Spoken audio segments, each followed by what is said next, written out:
দিনের শুরুতে মনে হয় আমাদের জীবনে টাকার প্রয়োজন সবচেয়ে বেশি, আর দিনের শেষে মনে হয় জীবনে ঘুমের প্রয়োজন সবচেয়ে বেশি। হ্যালো এভরিওয়ান, আসসালামু আলাইকুম। তোমরা সবাই কেমন আছো? আশা করি আল্লাহর রহমতে ভালো আছো। আমিও আলহামদুলিল্লাহ ভালো আছি। আজকের ভিডিওটি সকাল থেকে শুরু করলাম। এই তো সকালে ঘুম থেকে উঠে আমি কী কাজ করি সেগুলোই তোমাদের সাথে শেয়ার করছি। এটা তো আমাদের মেয়েদের জীবন, প্রতিদিনের রুটিন। ঘুম থেকে উঠে সমস্ত কাজ টাজ করতেই হবে। এই তো ঘুম থেকে উঠে সব কিছু জানলা খুলে নিলাম।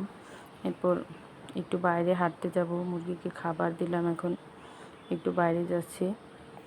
এই যে একটু ঠান্ডা হাওয়ায় বাতাসে, সকালবেলায় ঠান্ডা বাতাস শরীরের জন্য খুবই উপকার, আর খুব ভালোও লাগে হাঁটতে সকালে। এই তো নিরিবিলি পরিবেশ, কোনো মানুষ নেই, কথা নেই, ঠান্ডা। দেখো কত সুন্দর। আর গ্রামের সকাল তো খুবই সুন্দর। যারা গ্রামে আছে তারাই শুধু বুঝতে পারবে। তোমাদের সাথে একটু শেয়ার করলাম, আশা করি তোমাদের ভালো লাগবে। এই তো আমি একটু হেঁটে বাইরে থেকে এখন বাসায় চলে আসলাম। দেখো আমাদের ঘরের পাশে একটি লেবু গাছ, অনেক সুন্দর লেবু ধরেছে। এবার প্রথম লেবু হলো। এখন আমি থালাবাটিগুলো ধুয়ে নেব। তো এগুলো আমি পরিষ্কার করে নিলাম। এখন রোদে শুকাতে দিব বাইরে।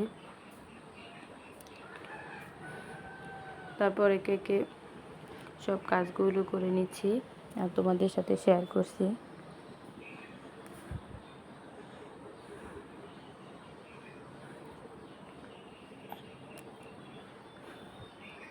তো এখন আমি একটু উঠানটাকে ঝাড় দিয়ে নিব। তো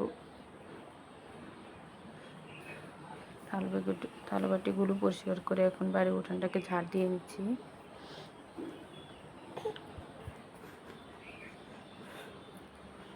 তোমরা দেখতে থাকো আর কি করি।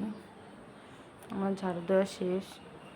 এখন আমি একটু খাতা আছে, খাতাগুলো ধুয়ে নেব। তো আমার ছোটো বাচ্চা আছে, তো কিছু খাতা আছে, ওগুলো হাতে ধুয়ে নেব।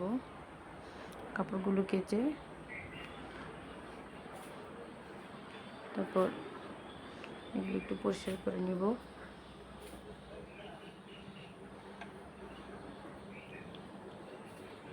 এগুলো আমাদের প্রতিদিনই রুটিন, প্রতিদিনই করতে হয় একই কাজ। কি আর করা বলো।